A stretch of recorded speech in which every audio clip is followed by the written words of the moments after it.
I dag vil vi gerne snakke om muskler og doping, lavet af Maria, Naja, Mike og Jonas, og vi starter med muskler. Planteceller og dyreceller. Alt levende har celler. Det planteceller og dyreceller har til fælles er DNA, mitokondrier, som er cellens energiforsyning, ribosomer, der danner proteiner, og plantecellen indeholder grønkorn, som danner sukker ved fotosyntesen. Vores celler er alle forskellige og har alle forskellige funktioner. Og på billedet til højre kan man se en dyrecelle og en plantecelle. Plantecellen er den til venstre, og dyrecellen er den til højre. 639 muskler i vores krop. Halvdelen af vores vægt, og sædemusklen er den største, og det gør, at vi kan trække benene bagud, og dermed kunne 3 typer muskler i vores krop. Skeletmusklen, alle muskler bevæger sig. Hjertemusklen opbygger skeletmusklen, men fungerer af sig selv. Glattemusklen får foden til at bevæge sig igennem fordøjelsen med røde og hvide muskelfibre. De røde muskelfibre, det er langsomme, altså hvis man skal gøre noget over længere tid, og de skal have ilt hele tiden. Og de hvide muskelceller, de er hurtige, og de kan arbejde over en kort periode uden ilt, altså til sprinter eller kortdistanceløb.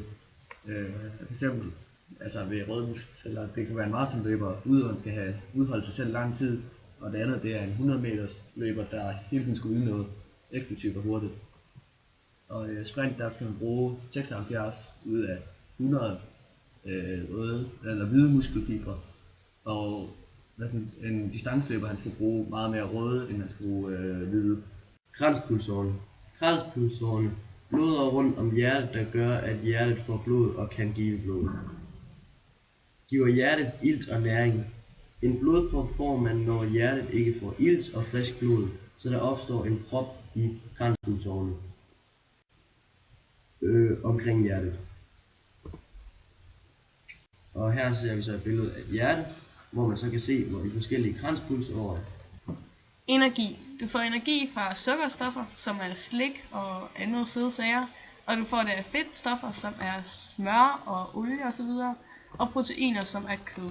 Der er 1,7 meter DNA i hver celle hos en menneske, hvor der er 35.000 gener i, så der er over 150 millioner kilometer DNA i et menneske.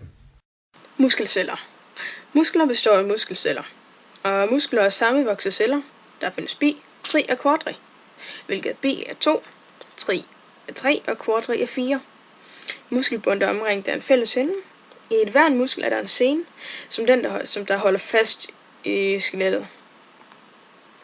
Muskelceller kaldes også muskelfiber. En muskelfiber er mellem 0,01 til 0,1 mm i diameter. Men de er lige så lange som musklen. Det antal muskelfiber, du har en genetisk bestemt. Når en muskel vokser muskelfibrene også.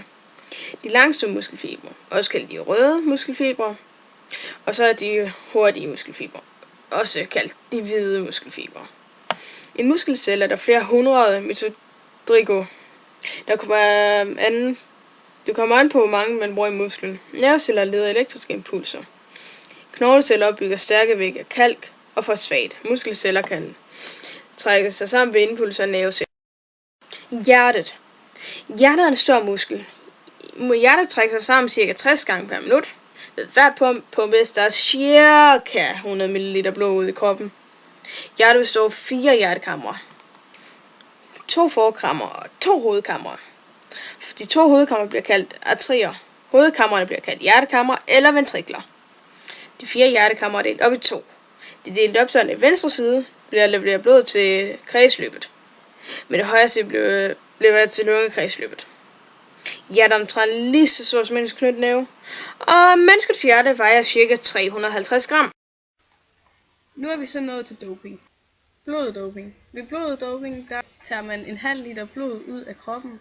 Så tager man stoffet EPO ind, som gør, at man øger mængden af røde blodlegemer i blodet.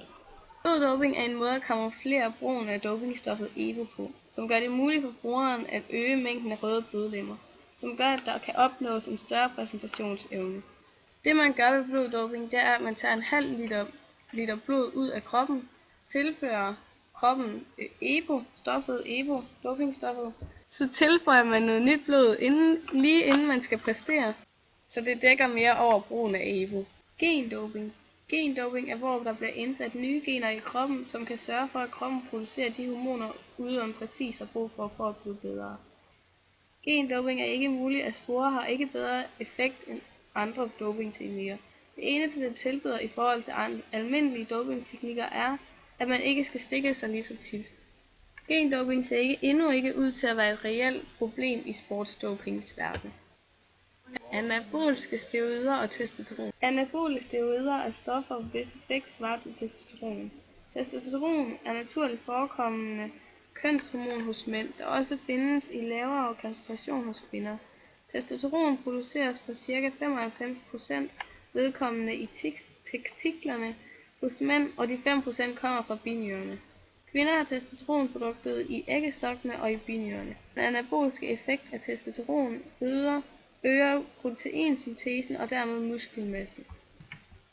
Så man får meget mere muskler af anaboliske steroider og testosteron, men det kan også give en masse hårvækst på forskellige steder i kroppen.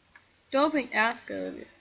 Det medfører, at der ikke produceres sædceller, fordi de holder op med at producere hormonen, så testiklerne bliver små bløde klunker.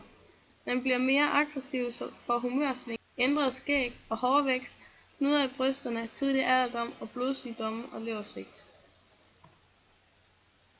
Hvis man tager steroider, inden man er nået i puberteten, får man en kunstig pubertet. Det gør også, at man bliver lavere. Doping kan også medføre hårtab, hudforstyrrelser, bumser på ryggen, skuldre og maven. Man kan få strækmærker på grund af, at de får øget vægt og muskelmasse. Mænd, der bruger steroider, kan få større bryster, og det kan kun fjernes gennem en operation. Mindre testikler, mindre chance for at blive far, hvis man er en mand. Folk, der har taget doping, kan gå hen og blive meget asociale, fraværende og aggressive. De bliver mere indelukkede, og de mener, at alle de er nogle idioter, og det er kun dem, der dur. Hvis de er gift, så bliver de ret paranoide og jaloux. De vil altid tro, at deres ægtefælle eller kæreste er den utro. For det meste. Begreber til doping. Grænseværdi. En øvre grænse for, hvor meget af et stof, der må være i kroppen. Mutation. En tilfældig ændring i cellens DNA. Anabolisk. Betyder vævsopbyggelse. Steroider er et andet ord for molekyle. Forstørret hjerte betyder, at der er en stor vækst af hjertemuskler.